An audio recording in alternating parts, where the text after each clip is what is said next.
All right, what's up guys? Today I'm here with Porter Barr. I'm sure by now all of you know him for his spin serve. He has one of the best, if not the best in the game. And we're gonna talk about how to return these because a lot of people talk about, they've made videos about how to do them, but now we're gonna talk about how to read them and how to properly return them. Most of it's not as hard as you would think. No, it's actually quite easy. Yeah, like what do you think trips people up the most? I really think, for me specifically, the thing that trips people up the most is how the sheer amount that mine is kicking. Sure. Because generally, you can read everyone's spin serve very easily. It's just gonna vary in the amount that it kicks. But yeah, we'll dive into it and show you guys how to read it. All right, so what we're gonna have Porter do here is he's just gonna do whatever serve he feels like doing. He's not gonna tell me, and I'm going to go ahead and return them, and then we'll kind of go into the explanation of what you need to look for. All right, Porter, go ahead.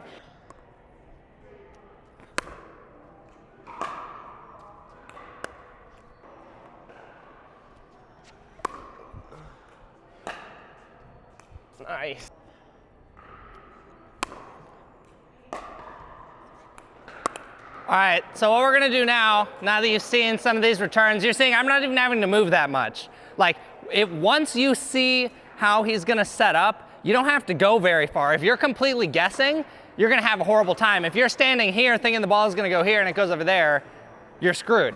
So what I'm looking for is which way his wrist is facing. Every single spin serve player has a cue that gives away what direction the ball is going. For most people, it's gonna be which direction their body's facing. The spin is gonna go the direction their body's facing.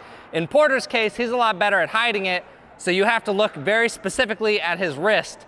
If his palm is facing towards his body or the ball is closer to his body, it's gonna go to my forehand. If his palm is towards the court, it's gonna go to my backhand.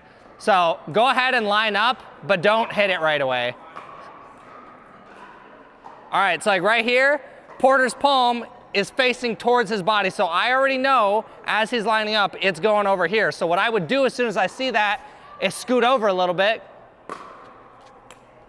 and now I'm good to hit it. Now do one going over here. So right away from here, his palm facing the court. And as you can see, his stance is more open.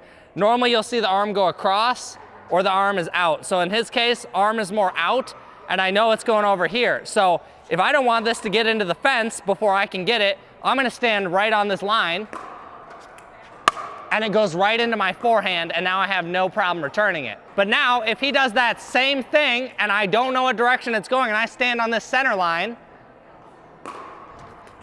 I have to go so far over in order to get there.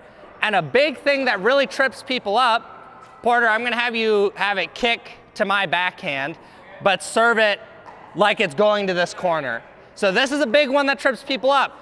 What people who have good spin serves like to do is they like to make it come at a harsh angle here, make you set up for a forehand, and then it kicks into your body. So I'm gonna have you do that. So if I don't know what's happening, I would run over, go to hit the forehand, and now the ball hits me in the body. And that's why the majority of returning these spin serves is just knowing which way the ball is gonna go. If I see the ball coming over here and I have no idea what way it's gonna spin, and I set up here and it goes that way, you just embarrass yourself. But if he sets up, and I know it's gonna go that way, I don't have to stand all the way over here. I'm gonna move over a little bit so I can hit my forehand. If I completely blindfold myself until let me know when you toss the ball, and then I will unblindfold myself. Like I have no idea what way that's going, and getting to that ball is gonna be extremely difficult. And that's the problem for most people who are returning these serves, is they're essentially going in blind. They don't know what to look for.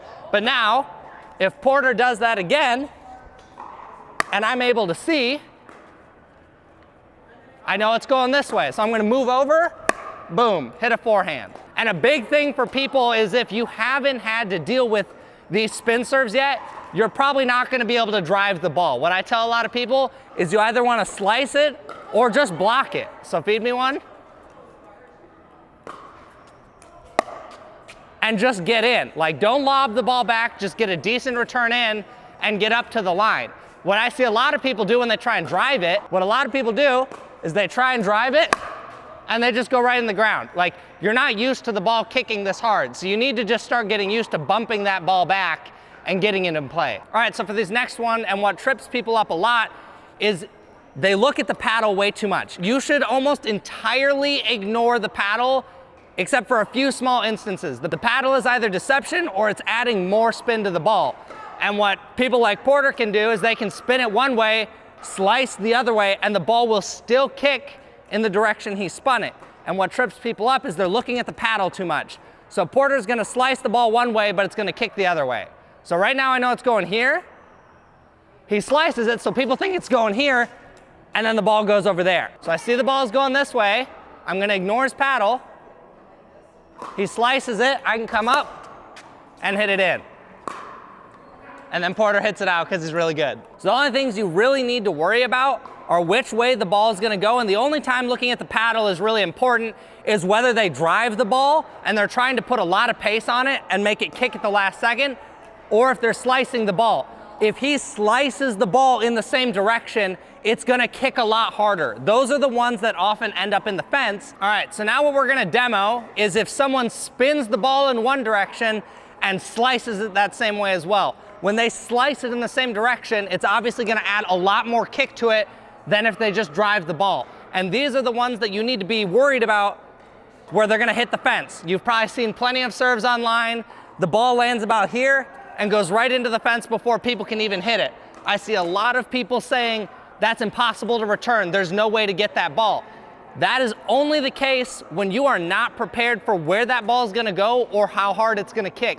If you know both of those things, you can set up before that ball lands and have no problem returning it.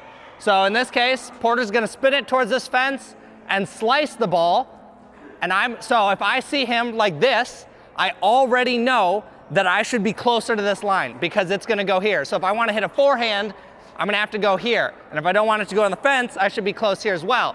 Now what I'm gonna wait for is when Porter goes to hit this, is he gonna cut under the ball or is he gonna drive it? And as soon as I see which one of those it is, that's gonna determine how I set my feet. So go ahead. So he slices it, so I'm gonna go way over here and take it. When they do these serves, especially someone like Porter, you gotta be close to this fence because there's a good chance they can put it in there. So I'm gonna move way over and get it right back.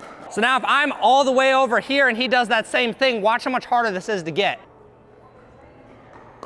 So like this, look how much harder that was for me to get. So if you don't know where the ball is gonna go or how much it's gonna kick and you're standing here, that's really hard. But notice, once I know those things, it's very easy for me to catch this ball. But over here, I'm running and practically tripping to hit that ball. Okay, so one thing you might see on the court, Porter is really the only one who I've seen do this. I've done it myself once or twice. You're probably not gonna encounter it much, but if you're able to return people's spin serves, it's gonna get in their head and they're gonna get a little more desperate to try and trick you. So what Porter's gonna do in this case is he's gonna line up one way and then really quickly go to the other side. And this is what you gotta watch really carefully for, where their hand ends up before they toss it. All right, so go ahead, Porter. So he tricked me and it's going over here, but he started where it was gonna go to my forehand. His hand was out from his body and then at the last second, he changed it. So you gotta watch their hand the whole way through. So now he's going out here. One more. So it's out, but now it's going this way. And see how I don't have to move much? All right, so that is how you guys can read the spin serve. Again, it's really not that hard. I would say probably close to 70% of returning this is literally just knowing where it's gonna go. Is that what you would say? 100%. All you need to know is which way it's gonna kick. And then once you play people a few times, I mean, you'll adjust very, very quickly. Yeah, and again, most people you play probably aren't gonna have a super aggressive one. I would say when I could do my two-handed one, I felt like I had a really solid one, but now that I'm down to one hand, I'm still kind of adjusting and making it kick. Mine probably kicks about half as much as Porter. So unless you're playing Porter, you probably don't have to worry that much about the serve being super aggressive. I do find that the serves aren't going to be super fast most of the time because a lot of people are spending most of their focus on the actual toss itself. Yeah. But whereas me, I'm going to try to hit it a little bit harder because I've just gotten so accustomed to the toss. Yeah, so. I would agree with that most of the time.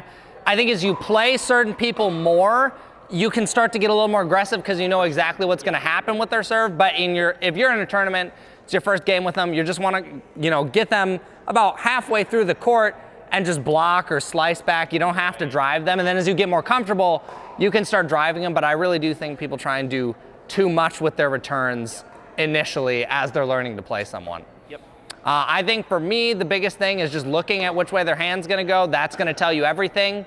And then they hit a couple serves at you, you figure out what direction it's gonna go, and it's not that big of a deal. There you guys go. That is how to return the spin serve. I hope you guys enjoyed the video, and I will catch you in the next one. See ya.